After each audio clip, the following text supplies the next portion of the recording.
यीशु मसीह के नाम में आप सबको जय मसीह की। हम निकालेंगे यहेजकेल की किताब 14 अध्याय 10 और 11 पद को देखेंगे।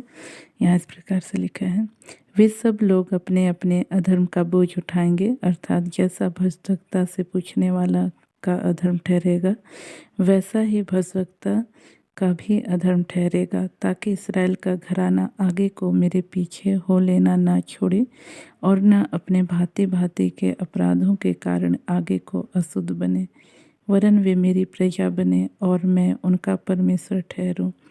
प्रभु यहोवा की यही वाणी है। अब हम देखते हैं कि परमेश्वर का वचन कहता है कि वे सब लोग अपने अपने अधर्म का बोझ उठाएंगे। कहने का मतलब, यदि आज हम जो है संसार में एक पाप भरा जीवन जीते हैं तो परमेश्वर हमारे जीवन में क्या करेगा, उस बोझ को जो है आने देगा, ताकि जो है हम आगे को परमेश्वर से दूर ना जाएं लेकिन उसके करीब रहें। हम देखते हैं कि इस प्रकार से जब एक बच्चा जो है गलती करता है तो माता पिता उसको सही राह पर चलाने के लिए, सही राह में जो है आगे बढ़ाने के लिए उसको जो है दंडित करते हैं। एक प्रकार से कहा जाए तो ताड़ना स्वरूप उसको जो है छड़ी लगाते हैं। बच्चा को दर्द होता है और जो है उस दर्द को वह स्मरण रखता है, फिर आगे से उस गलती को करना वह बंद कर देता है। उसी तरह से कई बार हम जिन बातों को परमेश्वर ने मना किया है, जब उन कामों को करते हैं तो उसके कारण हमारे जीवन में जो है छड़ी स्वरूप या क्या कहना चाहिए ताड़ना स्वरूप जो है कष्ट और मुसीबत आते हैं, और हमको समझ में आ जाता है कि हमारी इस गलती की वजह से जो है हमारे जीवन में यह विपत्ति आई है, तो हम जो है उस वैसा गलती दोबारा करना जो है छोड़ देते हैं। तो इसलिए आज हमारे जीवन में यदि कोई कष्ट या मुसीबत आया है तो हमको जो है परमेश्वर से नाराज़ होकर के दूर भागने की ज़रूरत नहीं है, लेकिन जो हमें उसके और करीब जाना है, उसके पीछे अपने संपूर्ण मन से चलना है। वह एक भला परमेश्वर है, एक ऐसा परमेश्वर है जो हमारे जीवन को नाश नहीं लेकिन जो है बचाना ही चाहता है। हम देखते हैं जब एक व्यक्ति जब गलत मार्ग में आगे बढ़ता है तो उसका जो है परिणाम भी क्या है, गलत होता है।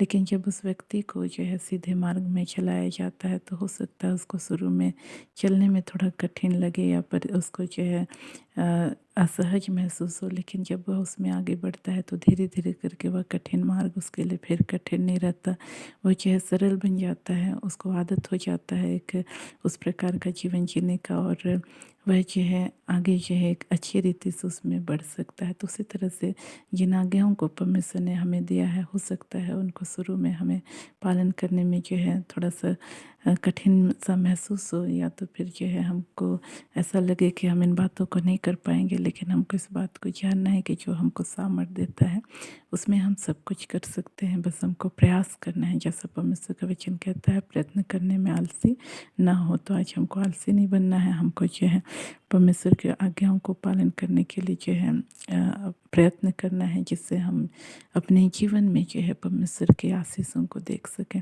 तो इन वचनों के द्वारा परमेश्वर हम सबको आशीष दे। हम अपनी आंखों को बंद करेंगे, छोटा सा प्रार्थना करेंगे। Praise the Lord. प्रभु जी, आपके नाम की स्तुति, आपके नाम की प्रशंसा करते हैं। आपने अपने वचनों के द्वारा बोला, बातचीत किया, उसका धन्यवाद करते हैं। प्रभु विशेषकर प्रार्थना करते हो इस वक्त मैं प्रभु तमाम भाई बहनों के लिए, प्रभु जो अपने जीवन में पिता परमेश्वर नाना प्रकार के दुख और कष्टों में से होकर गुजर रहे हैं और अपने जीवन में सोचते हैं प्रभु कि आप उन्हें प्रभु जी सता रहे हैं। प्रभु ये भाई बहन समझ नहीं पाए पिता कि ये प्रभु उनके जीवन में एक ताड़ना के स्वरूप में है प्रभु, और यह इसलिए ताकि उनका जीवन नाश होने से बच जाए।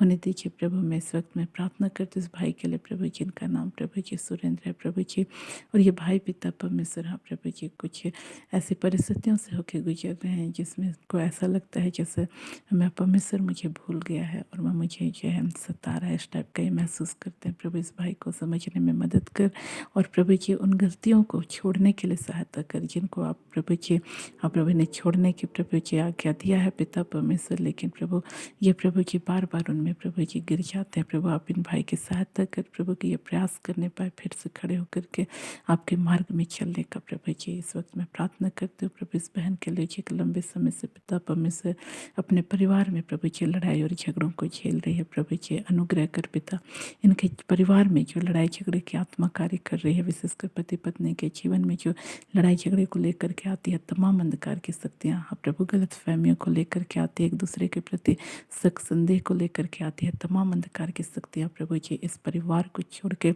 यीशु के नाम से इसी वक्त प्रभु जी, यीशु के नाम से इसी वक्त छाती रहने पाए पिता।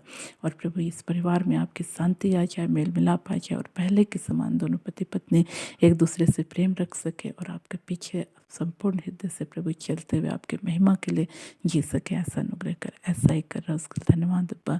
सारी याद और सारी माँ आपको देते हैं धन्यवाद। साथ इन प्रार्थनाओं को यीशु के नाम मांगते हैं, आमीन। आप सबको जय मसीह।